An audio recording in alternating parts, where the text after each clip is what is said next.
Hello guys, welcome back. I'm Gabriel Leo, and in this video, we're going to be making a guitar beat. So my approach for this beat was a little bit different from the previous one. In this one, I already have the song written, because I wrote the song on my guitar, and I already have written some vocals. So after that, the thought process is just making a beat on top of that. So first, we're going to start by recording the guitar.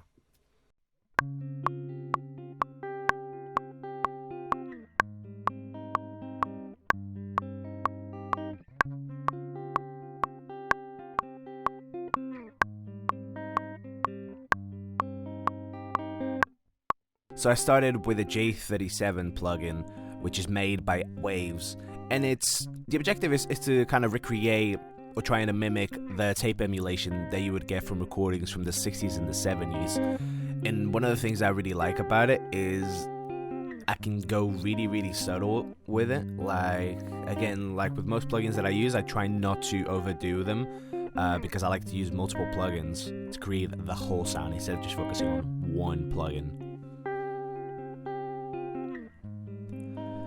Then I send the guitar to a reverb, and like I mentioned in the other video, I like to use sends. I like to control my reverbs, especially with sends. For me, it's just better to mix because I don't always have to go inside the plugin and choose the mix knob. I can just do it with the amount of volume that I'm sending with a send, and in this case, it's the B11.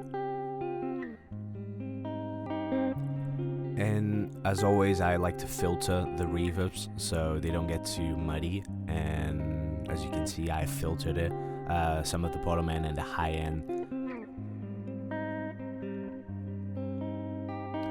Okay, so I like where the guitar is sitting at this point, and I then added a chorus effect to give some dimension to the guitar.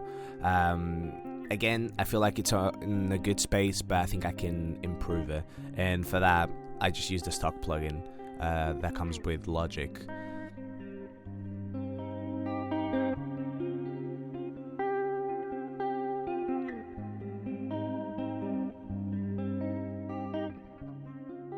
And then I added this doubler. If you don't know what a doubler is, it's a plugin that tries to duplicate your signal, but you can manipulate where you want it to sit in the panorama. So as you can see here, I put it around, not completely hard left or hard right, but it's like kind of on the side, like mid side, I would say. And the cool thing about this, for example, in this plugin, you have this little delay option, and you can choose how much is it going to be different time-wise compared to the first signal. In this case, the guitar that we recorded. One thing that I just wanted to share is also how you can manipulate your audio and kind of stretch it or position in a different place or in the bar. And for that, you have to turn on flex mode, and to do that, you click on the audio file that you have, or you can click E, and it will open this little window.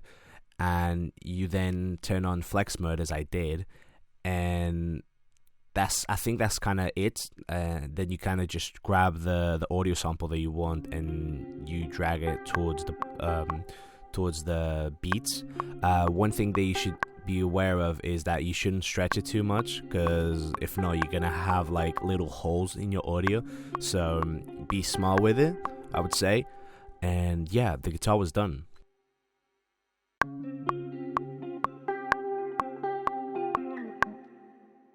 So I started making my drums with just a couple of snaps just to get a little rhythm. And then I thought I was going to get some sort of an instrument when I grabbed Arcade, but it actually ended up being the foundation of my groove, which was the kick.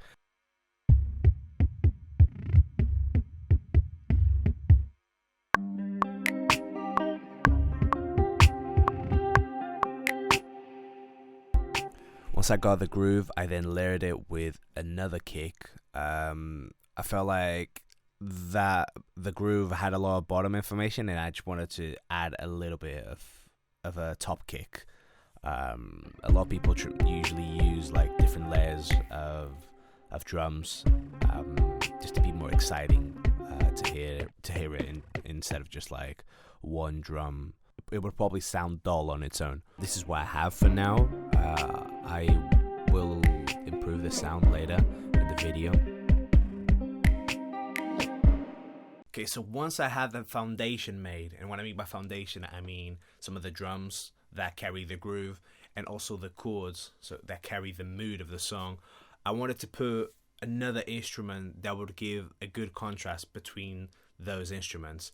And I used Wurlitzer from Keyscape, and I've mentioned already in the previous video when I did the clavinet, and I really love Keyscape. It's like, for me, it's the best emulation for like real instruments. Like, I highly recommend to everyone.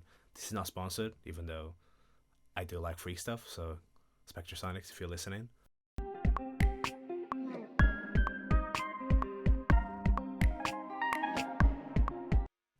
So after I recorded the Whirly, I added a new section for the guitar, just have a different variation, and you can feel like there's a difference between the verse and the pre-chorus.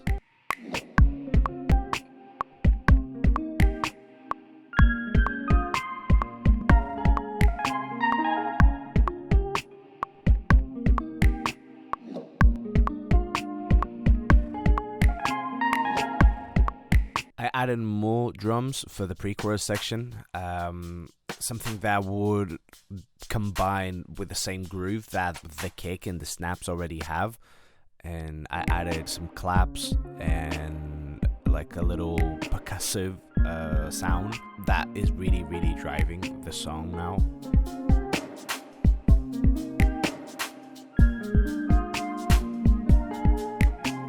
I wanted to emphasize this movement of the new drums, so I put a stereo delay and used it as a send for my clap. So whenever the fourth clap is being hit, you hear a little panning going on, which is really cool.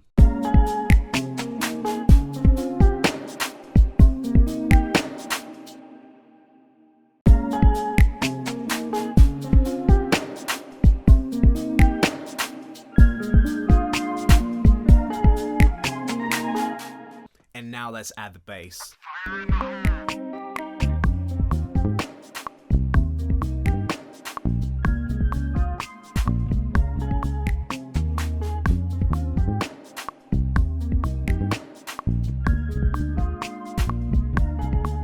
After I record it, I quantize it a little bit, just to make sure everything was in the groove and how musicians say, in the pocket.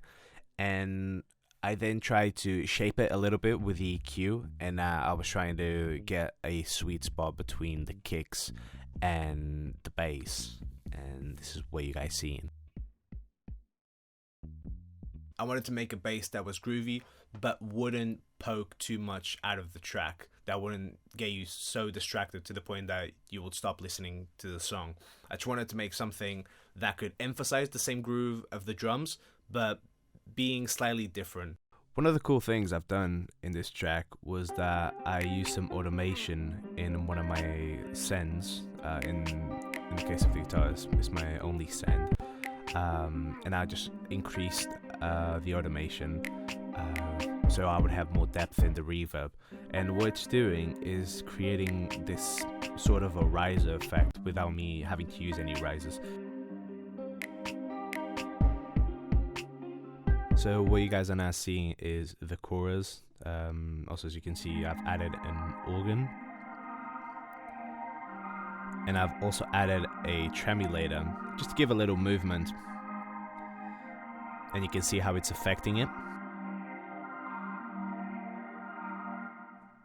And then I used Whirly. I'm not sure if it's the same one that I used earlier, but yeah, it's meant to be used to layer with the organ.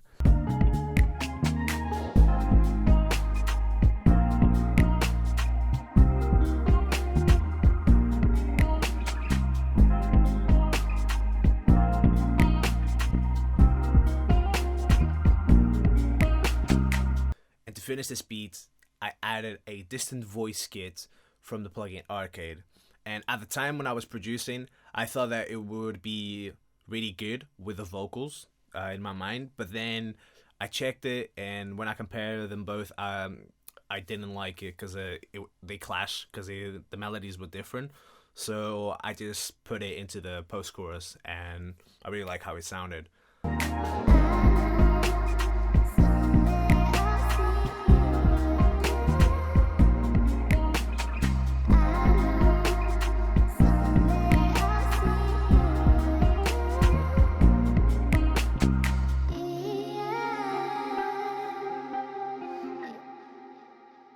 Okay guys, this was the beats.